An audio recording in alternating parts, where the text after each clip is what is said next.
Ukrainians are calling it a terror campaign. As the bombardment of Kharkiv, the country's second city, continues. This was a university building close to the police headquarters.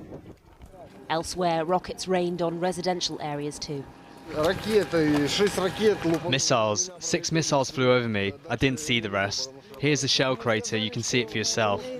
Official figures from Ukraine suggest 11 people were killed here. Such is the fear and the shock that the bodies of victims haven't yet been removed from the streets. They bombed the residential building, hit it with rockets. Many civilians died. I have videos of at least 4 dead people lying on the ground. There's a dead person laying next to us. Lavrov and Putin are bandits. They should be brought to justice. Russia says it does not target civilians. Its defense ministry has shared this footage from an attack helicopter swooping over Ukraine, accompanying military convoys on the ground. The exact date and location hasn't yet been independently verified. They also claim to have captured the Ukrainian port city of Kherson. Footage posted on social media allegedly shows a tank on the streets and Russian soldiers in the centre of the city. But there are differing reports. Local authorities claim it's still under Ukrainian control. Units of Russians armed forces took entire control of Kherson's regional centre. The civilian vital infrastructure and city transport work as usual. The city doesn't suffer from a lack of food and basic commodities. This is the 7th day of fighting. Russia's prepared to negotiate, with a new round of talks expected this evening. But Ukraine says first the bombing must stop, and there's no sign of that. If anything, an escalation. Here's the aftermath in Kharkiv, where there are now reports of heavy fighting in the streets. In Zhytomyr, rescue operations are underway. This is a residential area near a hospital, according to footage released by Ukraine's emergency ministry. The country's president has accused the Russian state of war crimes, saying nobody will forgive and nobody will forget. It is beyond humanity. This rocket strike proves that for many people in Russia, our Kiev is absolutely foreign. They don't know a thing about our capital, about our history, but they all have orders to erase our history, erase our country, erase us all. In Kiev right now, the streets are deserted.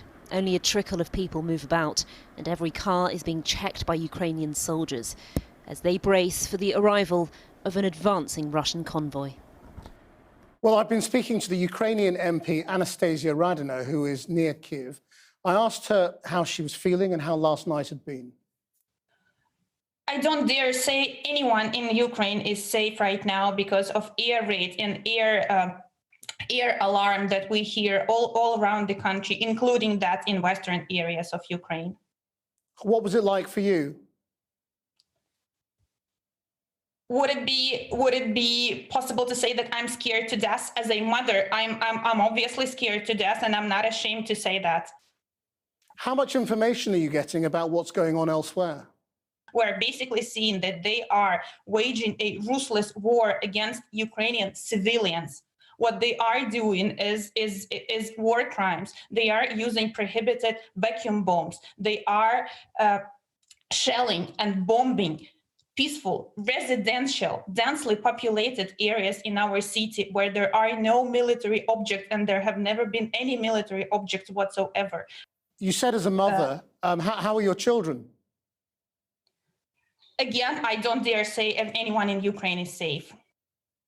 I would say that what I am seeing, it reminds me of what I've read in history books about the Blitz of London in 1940, something that for 80 years all the civilized world is repeating would never be repeated again. And now we are seeing that repeated by Russia in Ukraine. What are you planning to do yourself? Are you going to stay?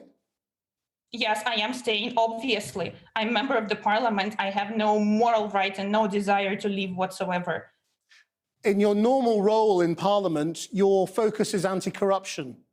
Yes. What more would you like them to be doing in London right now about the Russian oligarchs who are here? We are calling for all civilized world, if I may put it like this, to sanction Putin's wallets despite of their citizenship, and do not allow the West to create safe havens for people who are part of Putin's war machine. That is totally unacceptable. The Western powers have made it clear that they are not considering a no-fly zone. They think that that would lead them into a full-scale war with Russia. When you look at recent history, whether it was the 500,000 people who have died in Syria, or the thousands and thousands who died even in the breakup of Yugoslavia, doesn't history tell you that the NATO countries will not intervene? The NATO countries will have to intervene. And when I'm here that they are cautious because of Russian threats to use nuclear arms, my question is, what kind of message doing nothing sends to Iran? What kind of message then sends to China that you can get anything you want from international community just by scaring the world with using a nuclear bomb? Is that a safe world? Not for Ukraine, but for basically everyone everywhere around the globe? My answer is no, which basically, again, leads me to saying that NATO has to intervene. Let me tell you, if Western countries are too scared of making Russia more aggressive than it is, I frankly don't think that's possible. But still, if you're scared, my call is then for Western leaders to show the same kinds of leadership that the president of Ukraine is now showing, who is not leaving Kyiv. We then call Western leaders to fly to Kyiv, to fly to Lviv, to ensure at least safe air corridors and safe passage for supplies that Ukraine needs, and to ensure at least some degree of safety in Ukrainian sky. If there is more bombing coming, and that's what it looks like, artillery and bombing, do you think you need to create safe corridors for civilians to leave the cities? I think the key issue is ensuring security in Ukrainian sky with any option at the table. We're living at extraordinary times, and ordinary considerations should not be applicable here. Any option that would allow to secure Ukrainian sky, humanitarian airlifts as for Georgia in 2008, if I'm not mistaken, or any kind of other air corridors to provide at least some security from the sky is what we crucially need for civilian population of Ukraine. Anastasia Radina, thank you very much indeed. Thank you. Stay safe. Now, in a rare show of unity in Washington, President Biden led members of Congress from all parties in a standing ovation in tribute to the people of Ukraine. The gesture came during Mr. Biden's first State of the Union address. Our Washington correspondent, Siobhan Kennedy, joins us now. Siobhan. Well, Christian, this was not the speech that Joe Biden wanted to give. He wanted to come to the chamber on his first State of the Union address and talk up his domestic achievements, such as they are. Remember, the majority of those have been thwarted by congressional blocking and bickering. Instead, he was forced to rewrite the first 10 minutes of his speech to address the crisis in Ukraine. And there was some very tough language for Vladimir Putin. He referred to him as a dictator who he said has been isolated from the world more than he has ever been. In terms of hard announcements, there was the ban of Russian aircraft over American skies here, and a crackdown announced on oligarchs who President Biden referred to and their ill-begotten gains. But I think, as you said, what was most striking about the evening was the sense of unity in the chamber. We haven't seen anything like it for years here in Washington between Democrats and Republicans. I counted at least 4, maybe even 5 standing ovations for the president's words on Russia. Let's hear one of those moments now. 6 days ago, Russia's Vladimir Putin sought to shake the very foundations of the free world, thinking he could make it bend to his menacing ways. But he badly miscalculated.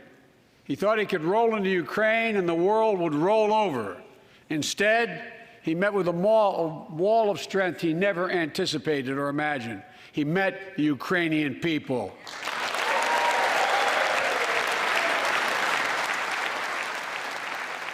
Now, the Ukrainians I've spoken to outside the White House here in protest over the last few days, they will be happy about the ban of Russian aircraft over American skies. But what they really wanted to hear, of course, was a ban of aircraft over Ukrainian skies. We didn't hear anything of that from the president. I think we all know that that's not going to happen. They also wanted to hear more about pain in terms of sanctions. They want to hear blocking of all Russia's banks from the SWIFT interpayment banking system rather than just a small handful, because that would really hit Russia's oil and gas revenues hard and therefore thwart its ability to fund its war. We didn't hear anything from that either, because of course that would risk raising gas prices here for Americans.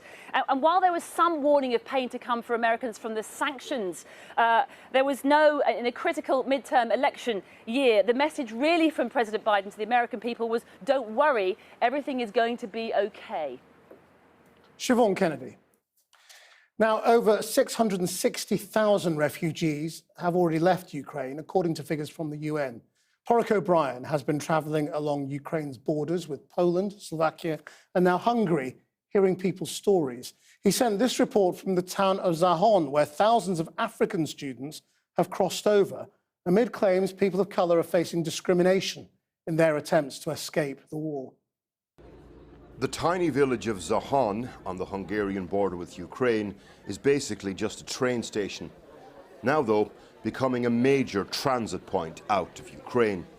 Nigerian students, 50 people, please come with me. Nigerian embassy officials are here, for example, transporting hundreds of people to Budapest, mainly students who've been walking for days. The people we spoke to said they'd come out via Hungary in order to avoid the Ukrainian-Polish border exit points to the west. Budapest. Suddenly, word spreads the train on Platform 1 is leaving for Budapest. Even here on the border, war, too close for comfort. It's a false alarm, though. Turns out the train isn't leaving for another 4 hours, so plenty of time to hear stories of the journey to the border. Like Victor's, a medical student in Kyiv, and his friend, Alao. I'm a brain surgeon resident. I don't think I've ever met a brain surgeon properly before. Victor first went to the Polish border with Ukraine to the west, but says he was told by a Ukrainian border guard that the policy was one foreigner allowed through for every 10 Ukrainians. They said they had a protocol for the entry to the border, and the protocol was 10 number of the 10 Ukrainian locals to one number of foreigners to gain entrance to the Polish border. Did a border guard say that to you? Yes, a few of them. The lady who works with the border guard said that. They are not allowing any black people to enter inside the gates. Many of the students we spoke to said they'd come south to the Hungarian border because of phone footage like this from border crossings into Poland. Videos purporting to show foreigners being treated differently by Ukrainian border guards at the long queues going west into Poland, something the UN's High Commissioner for Refugees has acknowledged was happening.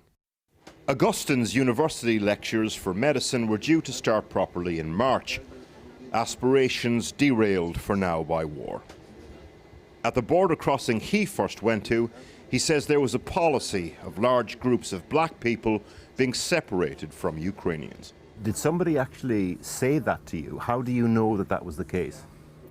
They didn't actually say it, but we could observe it. In what way? How did you observe that? We saw, we were in a queue. At first, blacks it wasn't like that. We were all moving together. It got to a time, blacks were somewhere else, and other white color skin were also somewhere else, and they were actually moving a little bit faster. The blacks weren't going at all. Did they separate the queues? Yes. So black people were in one queue and white people were in another queue? Mm-hmm. Black people are eventually getting across into Poland, though. But unlike Ukrainians who are being picked up by friends and family, foreign students, for example, have to wait longer at places like Przemyśl in Poland. Właśnie odprowadzamy pana, który chodzi po Przemyślu bez dokumentów. Nie wiem po co. Żadnych dokumentów. Last night, patrols from the Polish far right confronted refugees in that town.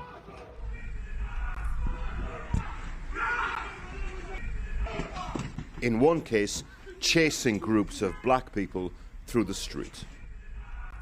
In normal times, people from African nations would need to apply for Schengen visas to go from Ukraine to Poland. But because of the war, there's now no visa requirement on anyone entering countries like Poland from Ukraine. In a statement, the Ukrainian Foreign Ministry said there was a first-come, first-served policy at the border independent of race or nationality. They also said that because of active fighting, they were encouraging foreign students to stay in their place of residence. This carriage is full of young Moroccans, all from the same Faculty of Medicine at Kharkiv University. Full of dreams dashed. The war shattered our dreams. We don't know what's gonna happen to us. We can't know what are we gonna be a future doctors or not. Did you always want to be a doctor? Yes, since I was a child. And our parents, they were very, very scared. It was like terrible.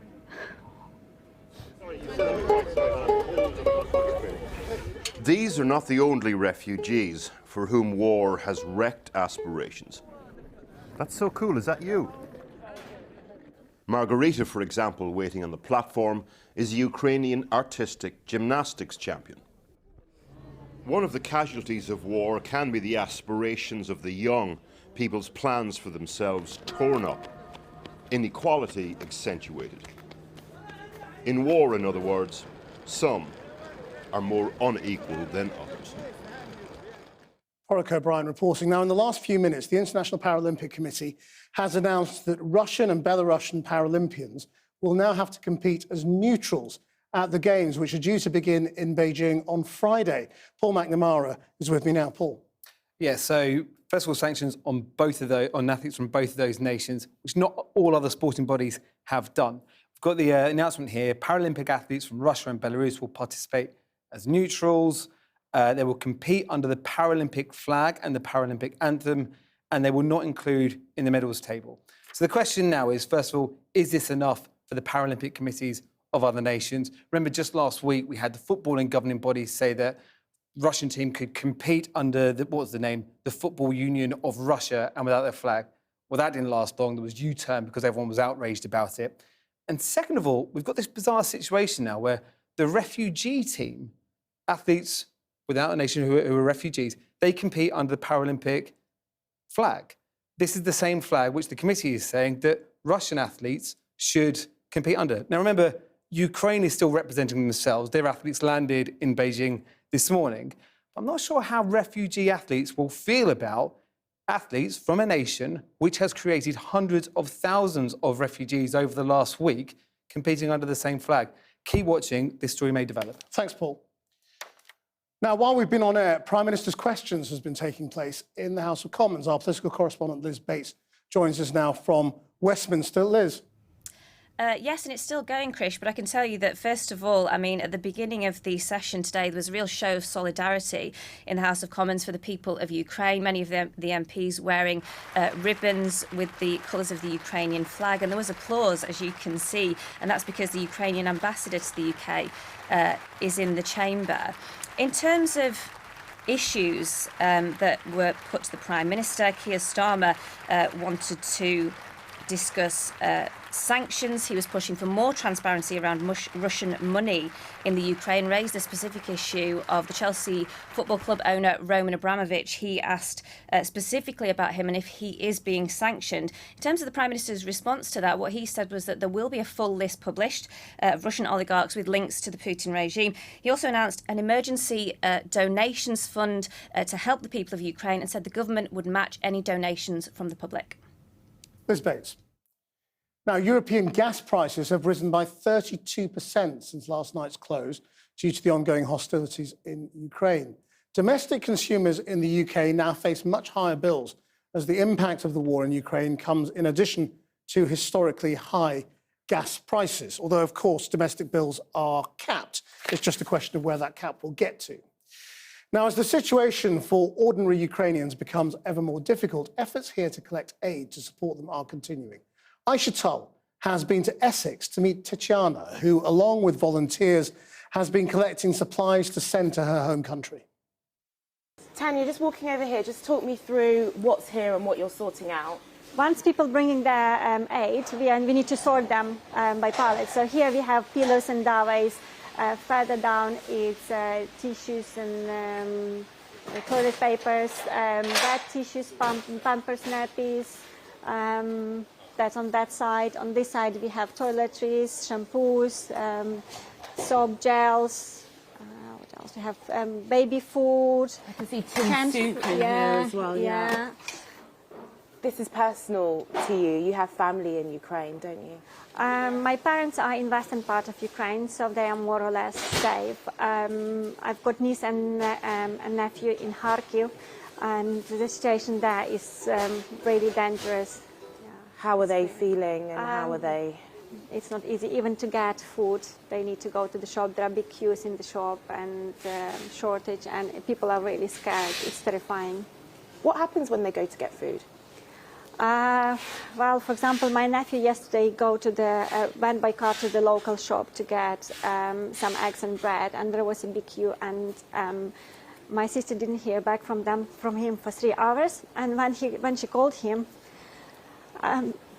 he very cheerfully answered the phone, saying, "Oh, hi, Mom, everything is fine." And she said, like, "You sound too happy what is happening in reality." And he said, "Mom, when we come out of the shop, there was no road."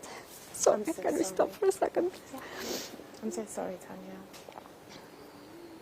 And he said there was no road, there was literally a big hole and bodies around it. And we were helping emergency services to clear the bodies and help those who are injured. So the situation is very dangerous down there. Just finally, how important is it for you to do this work and for people to donate and for you to feel like you're doing something at a time which is so emotional for you? It is, yes. Since we are located in London, not in Ukraine, we are trying to support people in Ukraine and help them as much as we can. We are trying to pull all the strings in UK, and people are very generous. I had call from NHS willing to bring help, gather help between the hospitals to bring supply for Ukrainian hospitals. This is really, people, I want you to know it's highly appreciated what you're doing. Thank you. Thank you, Tanya. Thank you very much. Aisha Tull with that report. Now, our main news this lunchtime, fighting is continuing in the north and south of Ukraine with missile strikes on the second city of Kharkiv. 4 people are reported dead. That's the news. We're back tonight at 7 and noon tomorrow. Until then, bye-bye.